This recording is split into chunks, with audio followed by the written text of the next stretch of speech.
Once upon a time in the quaint village of Oakwood, there lived a talented young artist named Emily. She had unparalleled passion and devotion for painting and spent every waking moment immersed in her art. The villagers admired her work, but Emily yearned for something more. She wanted her art to be known and appreciated by the world beyond Oakwood. She craved for her art to be featured on the cover of famous magazines. One day, an art competition was announced in the nearby city, inviting artists from all over the region to participate. The grand prize was an opportunity to showcase their art in a prestigious gallery. Emily's heart soared with excitement. This was her chance to shine on a bigger stage and achieve her dream. With her paint brushes and canvases in tow, Emily embarked on the journey to the city. Along the way, she encountered an old wise man named Mr. Finch, who was a patron for paintings. Emily conversed with Mr. Finch regarding her desire. He advised her, "Remember, dear artist, your passion for art should not overshadow the joy it brings to others. True greatness lies not in seeking fame, but in touching hearts with your creations." Emily nodded, grateful for the advice, but the allure of fame still beckoned her. As she reached the city, her paintings garnered much attention and praise from visitors and other artists.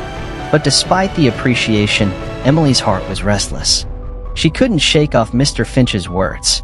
Amid the competition, Emily noticed a poor, visually challenged street musician named Tim playing his harmonica outside the gallery.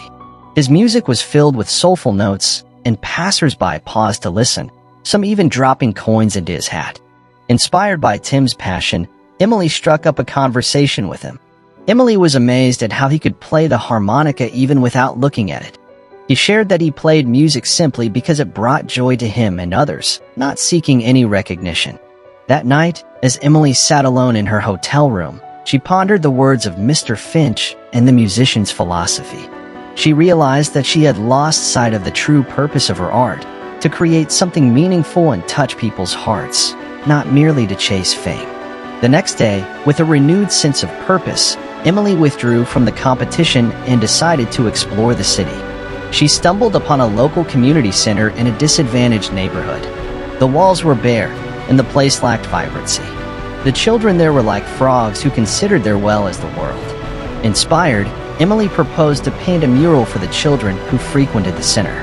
Weeks turned into months as Emily worked tirelessly on the mural, pouring her heart and soul into every brushstroke. The children watched in awe as the mural slowly came to life, filled with vivid colors and heartwarming scenes. They even assisted her in her pursuit. As the last stroke was painted, the room transformed into a vibrant space, inspiring hope and joy. The unveiling of the mural became a celebration, and the children expressed their gratitude with wide smiles and teary eyes. The mural attracted tourists, which in turn increased earning options for the community dwellers. Emily realized that this was the most fulfilling moment of her life. She had touched these young hearts with her art, and that was worth more than any gallery showcase or accolades. Word of Emily's selfless act spread throughout the city, and soon, a local newspaper ran an article about the artist who chose love over fame. The art competition organizers were also moved by her story and decided to honor her with special recognition. Back in Oakwood, as Emily returned to her village, she noticed Mr. Finch outside of her house under a large oak tree.